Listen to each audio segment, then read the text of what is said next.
had some interesting difficulties with our tech. Yes, we even pre-recorded yesterday. Yeah, we had problems there too. And, yeah, that's true. That's true. But yeah, so anyway, we went to a little trip yesterday, and we went to Dublin and Comanche, Texas. And what you're going to see to begin with is just a quick little, review with some pictures and video of, our trip out there. We saw, we saw the, we went to see the bottling company, the Dr. Pepper bottling company, but it was closed. The website said it was going to close on June 8, I think, 6 or 8. But turns out that it's a year-old information. Because when we got there, one of the museum people was like, oh, yeah, people still keep coming. We tell them, take that off. It's been closed for a year. I'm like, well, we're one of the people that saw that game. And, but I was like, we got to get there before they close. So we did. We did, and they were still closed. And I'm going to let Miranda talk now as I share this around. Oh, I knew Brett was going to do that to me, and my brain is entirely blank. But you know what? If you enjoy historical museums and such, and Aspen actually enjoys historical museums, it was a fun place to go. Oh, what did we see? We saw this old Model T. It was a Model T, right? Yeah. And apparently, some young man he was in high school, and he skinned raccoons and something else in order to earn the $10 to buy this car back in 1930, I think. So that was an interesting story. And then they had an actual stone fireplace. I think the stone had come from that area, of course. And back in the 1800s, the first white baby was born in that county, and she was sleeping there in her cradle in front of the fireplace, and along came some Indians who took the white baby and left a papoose in his place. Yeah, they took the white child and left the Native American child there like a swap. Yeah. Which I've read stories about that Native Americans, that wasn't a one-off. That was something that would happen from time to time. Yeah, and so of course they went out and chased them down and exchanged the babies back. I thought that was very interesting, and it was also just really interesting that was that very fireplace. Yeah, and that museum, if you watch our little show, they were very proud of their Texas Southern heritage, and I included a little clip. They have I should have corrected them. You see this all the time. They were flying a little version of it, but a rebel Confederate flag, and then a Texas flag. But what's really interesting is everyone flies that flag, and that was actually a naval flag. It really isn't a battle flag. Everyone, it's a Confederate battle flag, and it's not. My brother taught me that. It's a naval Confederate flag, but not a battle flag.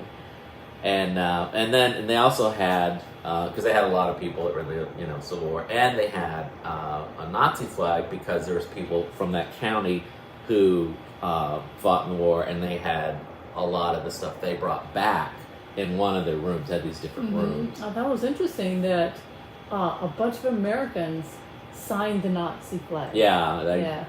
Again, I've seen that in movies as well, where they would take something like that, and whoever, whatever, army group got it, they would all sign it because they overtook whatever bunker or whatever, battle, and they would take the flag and sign it. And that's what this was. It was in there, along with a bunch of other stuff that they had from way back to the Spanish-American War. Anyway, a lot of stuff that was kind of cool. And we saw some stuff in Dublin. There's one thing of the Rodeo Museum, and it's just a picture of the outside, because once we got in, a guy took us around. I didn't get any pictures of the inside. It was just a bunch of pictures and some saddles and stuff like that from rodeos. Apparently Dublin used to be a big rodeo town. And it's the home of Ben Hogan, who was a famous golfer, really good golfer. I came from Dublin, Texas. And it's interesting. Oh, and who was that country singer? Oh, I don't remember his name. I don't remember him now either. His face looked familiar, and the name sounded familiar. Yeah, it wasn't that big. No, not big in Texas, but probably not anywhere else.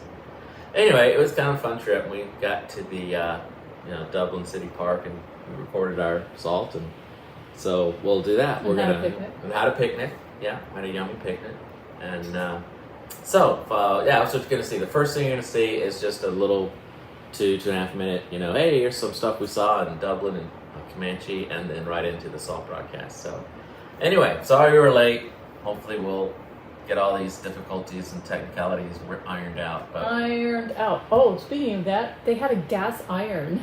Yeah, don't miss in the slideshow. There's a couple things that are really cool. There's a TV. You'll see an old TV. It was actually, oh wow, that's so ancient. It was like 2 years before I was born, and it was the TV they were using. So now I feel old. But the one had an iron for clothes, and it was gas powered, not air gas, like gasoline. It's like, wow, nothing could go wrong here. A gasoline powered iron. Mm-hmm. And then some pump vacuum cleaner. Yeah, I had a vacuum cleaner where you would pump it so it would suck up. But you had to manually suck up the dirt as you. Oh, I think I'd just broom it instead. Yeah, not the smartest invention from the Americas that ever came out. Gas-powered iron and a do-it-yourself vacuum. And if you think you don't like to go to the dentist now, oh my goodness, the dental equipment and chair, it looked painful just to sit in it. Just a metal. Just look at it. Yeah. Yeah, look at that one. There's a hole that says actual dentist office from Dublin. And it even has one of the dental portable x-rays. I couldn't figure out what it was until I read the signs. Like, oh my gosh, it looks like a torture device. But the chair looks like a torture device. Yeah. It was cool. Anyway, enjoy a little photo tour of Dublin and Comanche and then the S.A.L.T. broadcast. And we'll see you next time. I don't know where we'll be. Maybe here, maybe out somewhere. And we might be talking about an interesting subject, Melchizedek. Yes. Who he was, what he was, and how it fits into all this. Mm-hmm. All right. Thanks for joining us. And here's the brief tour of Comanche and Dublin.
Hey everyone, and here we are at S.A.L.T. in the fabulous city of Dublin. Dublin. Dublin is We pretty... traveled to Ireland just so you could see the Emerald Isle.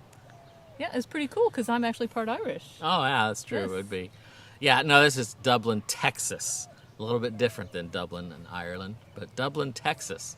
And if all things worked well together, then you've already seen some of the pictures that we've taken around of Dublin, and it's kind of interesting. It's a little more than a ghost town, not quite a ghost town, but we were disappointed because the bottling company was closed. That's what we came to see, a Dr. Pepper bottling company that they claim was, I think, the first, or Yeah, the first, and well, they said it was currently the only place.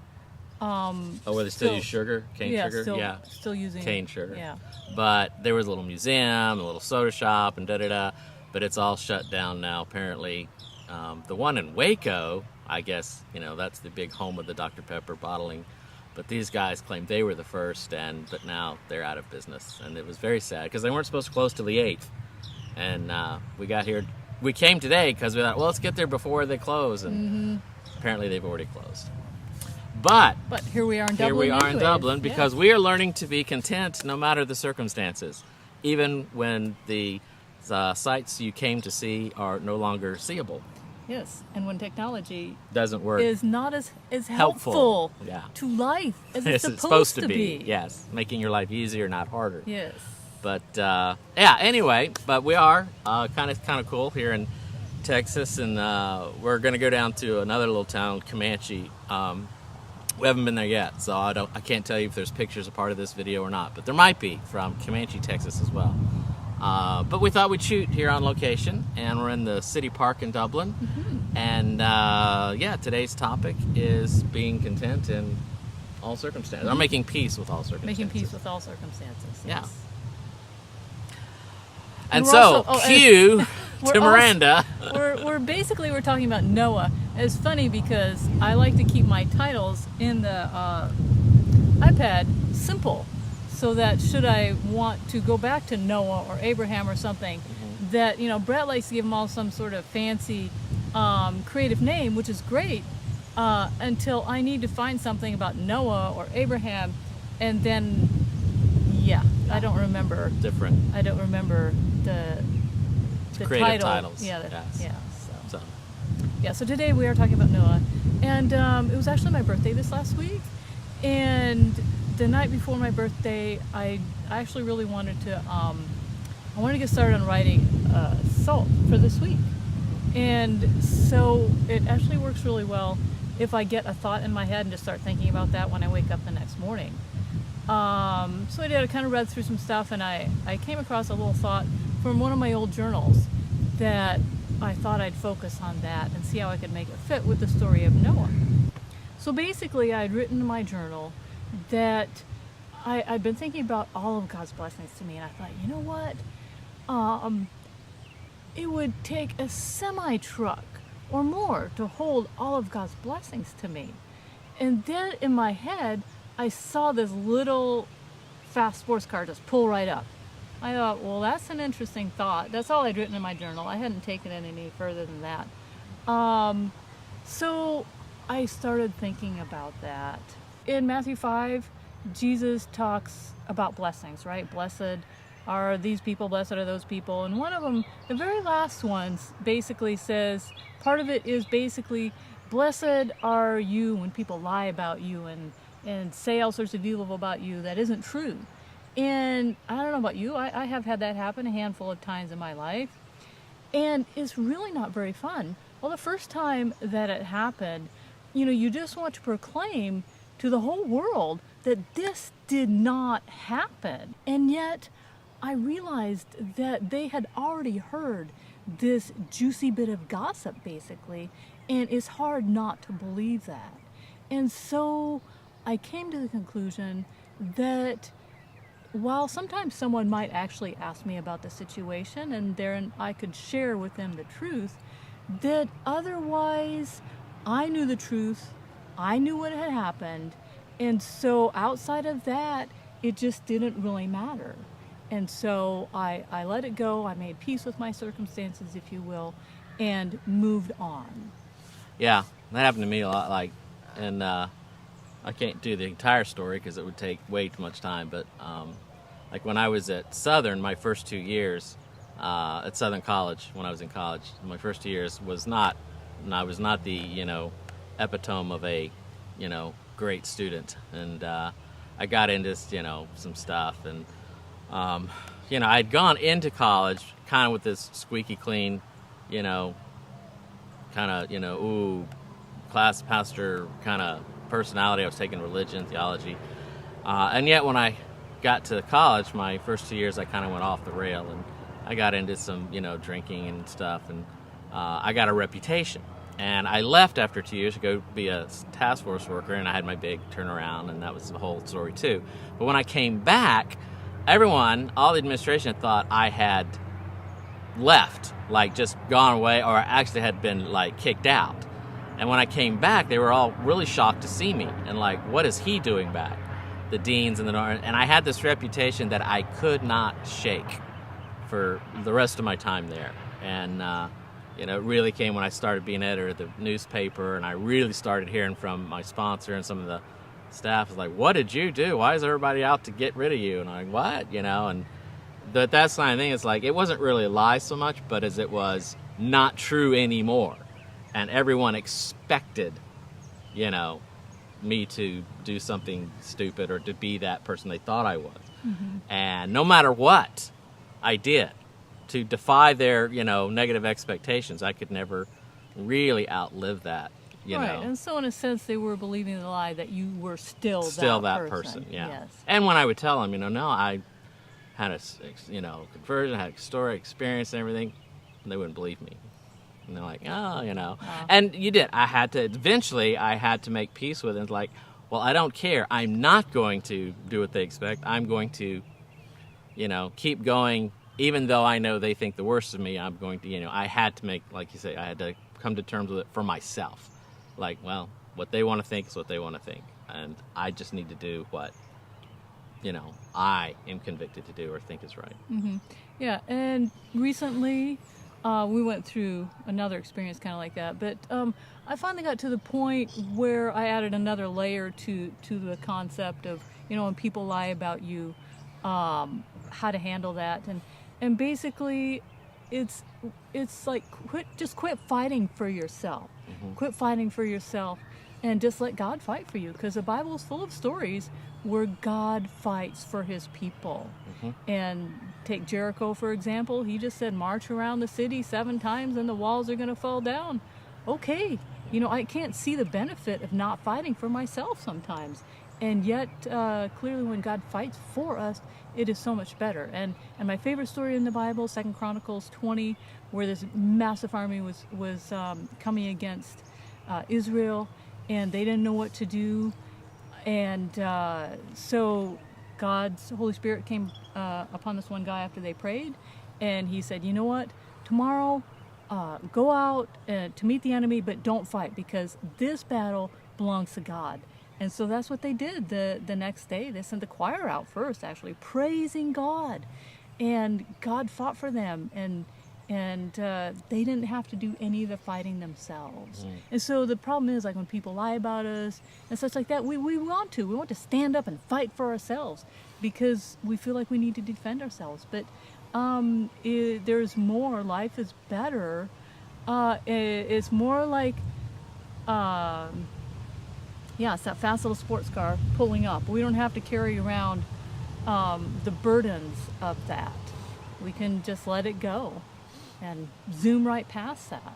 Yeah, it's like sometimes, a lot of times actually, our circumstances are just begging for us to complain.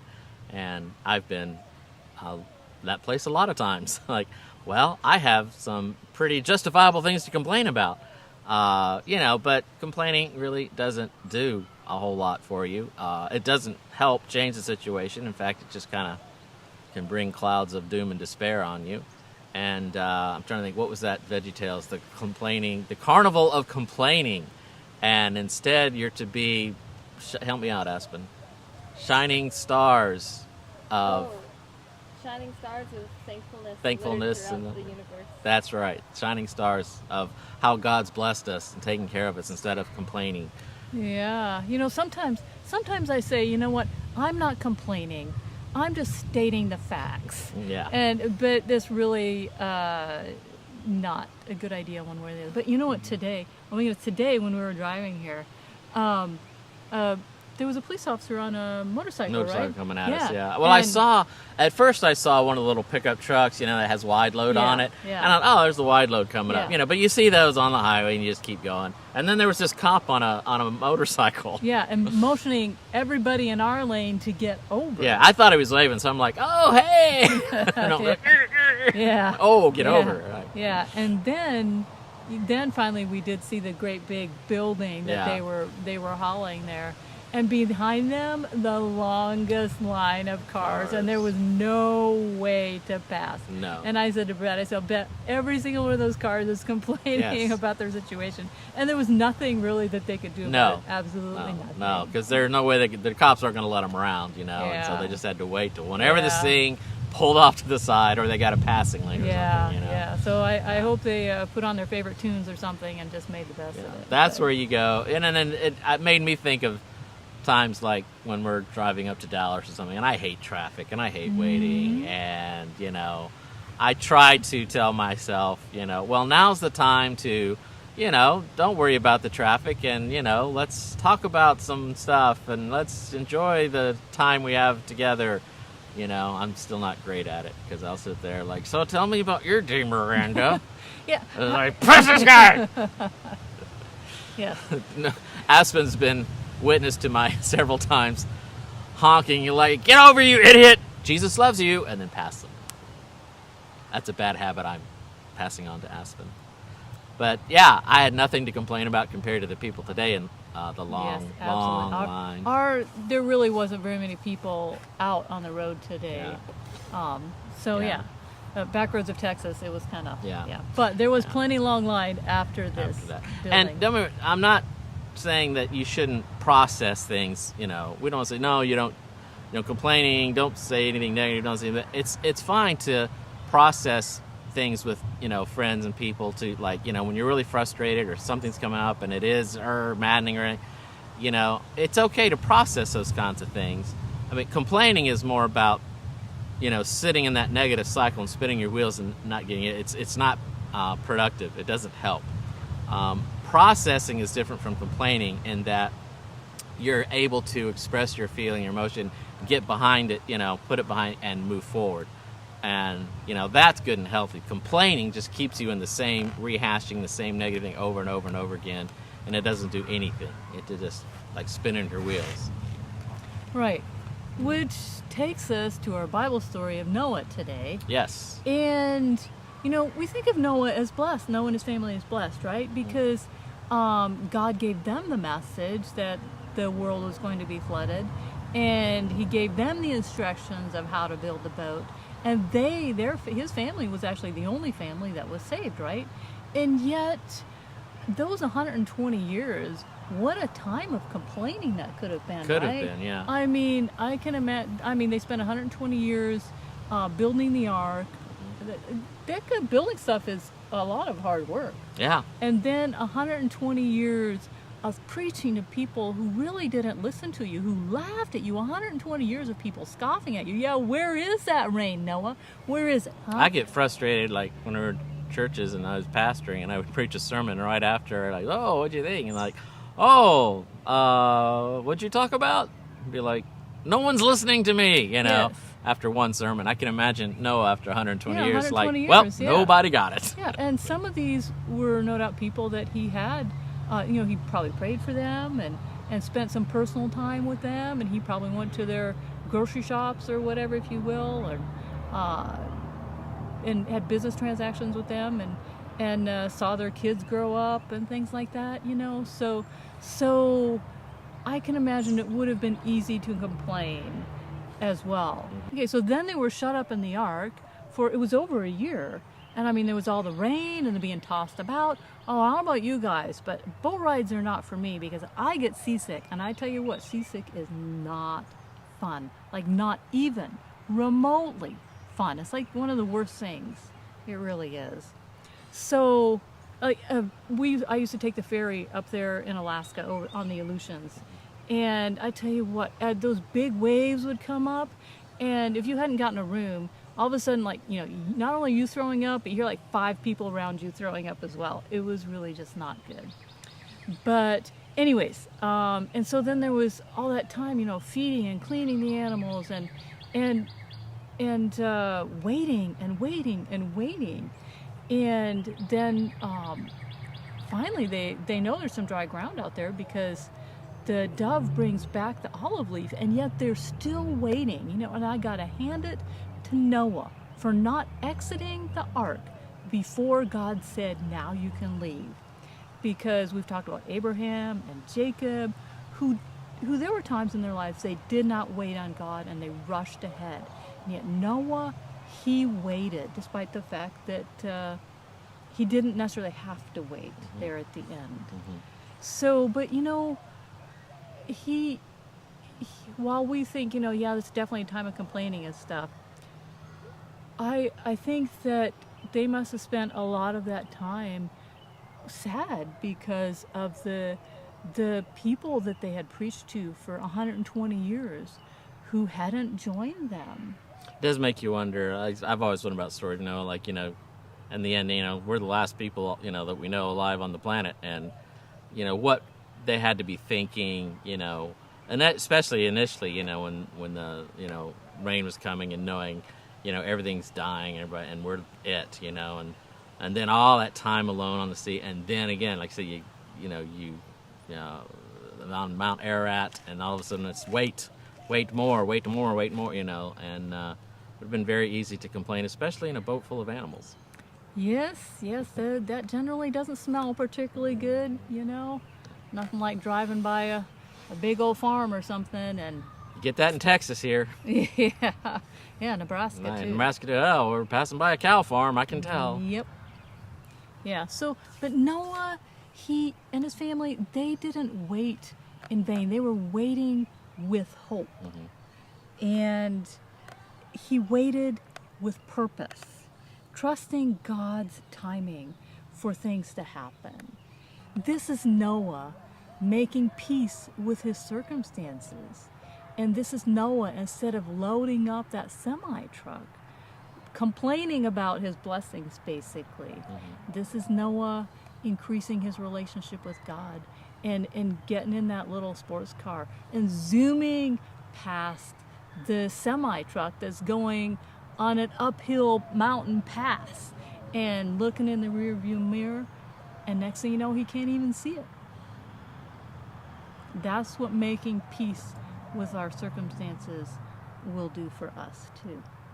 So just kind of clarify something here. Explain to everybody what you mean by complaining about your blessings, because that seems kind of backwards. Complain about my blessings? Well, I mean, if you take a look at Matthew 5 there, with all the blessed are the poor in spirit, blessed is this and blessed is that, and that was an entire turnaround for these people, because to them the blessings came from all your stuff and all your money and all the right friends and all the right clothes and all the right neighborhood to live in and stuff like that. No different then than it is now. And that's what the blessing came from. And now you're telling them things like, blessed are the peacemakers. No, generally it's blessed are those who are get things done and push ahead. Yeah, and are the ones who are at the top of the game instead of down here at the bottom, the ones who are stepped on. Right. So blessed are the peacemakers, and blessed poor are in spirit. Yeah, Blessed are the, and blessed are those who are persecuted. Blessed are you when you are lied about and all manner of evil said about you. What? No, thank you. Those things are generally times that we complain. Right. And yet... And that Jesus said they're blessings. Yeah, they're blessings, and this is the opportunity to rely on Jesus to fight for you. Yeah, to rejoice because you are in the place where God is leading, and God's saying, "Hey, I told you these things would happen, and blessed are you when they happen, because that means you are in my will, and I am there with you, and I'm gonna fight for you. I'm gonna take care of you."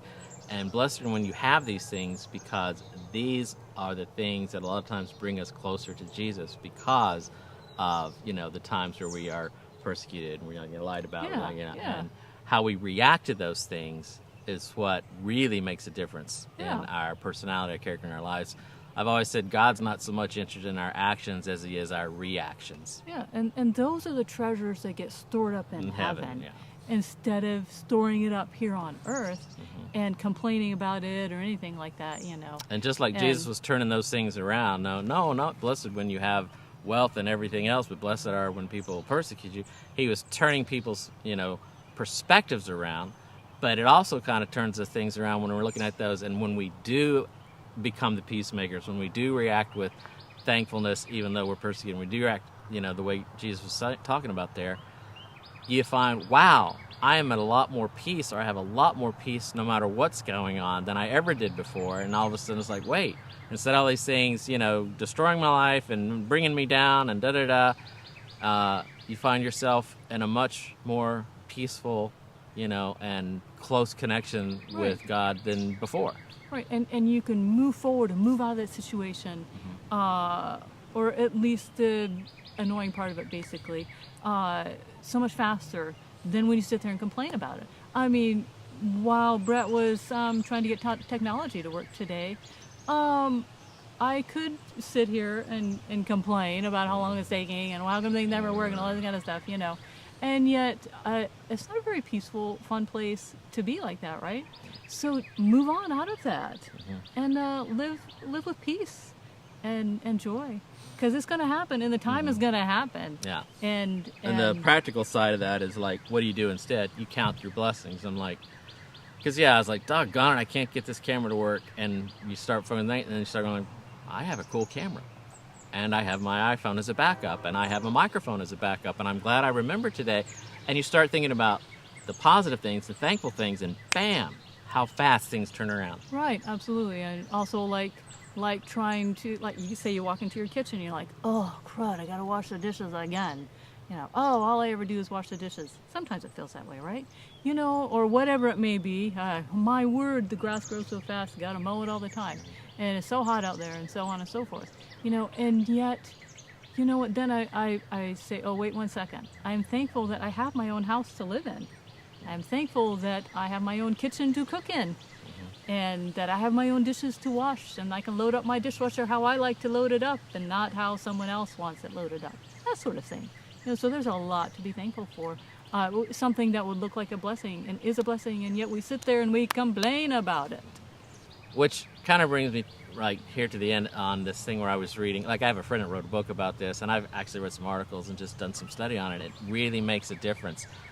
Apart from religion, apart from anything spiritual, psychologists will tell you that focusing on things you're thankful for, and just every day taking some time to recount the blessings you have and the things that you can, you know, be thankful for in your life, has a dramatic impact on your brain chemistry and you know, your spirit and all that kind of thing, that it really changes you. And over time, as you do that over and over, it has a huge impact on us internally and makes a big difference. So it's one of those things that, you know, when Jesus says, you know, be grateful and praise when you are persecuted, we also know that, yeah, that's a thing that makes a huge difference in us and changes us internally in big ways when we focus on the positive and things we're thankful for every day. Okay, so there you have it, and thanks for joining us. And I don't know if we'll be somewhere on location next time. I don't even know what we're talking about next time, but yeah, let me see. Oh, wait a second. Maybe Melchizedek. Melchizedek. I'm still kind of trying to finish up all the people in Abraham. So quite possibly Melchizedek can get that one done and out of the way, yes. So maybe we'll be somewhere else this summer on location. Yeah, before it gets too hot. Too hot. It's going to get hot in Texas. So. Yes. Well, thanks for joining us, and we'll see you next time.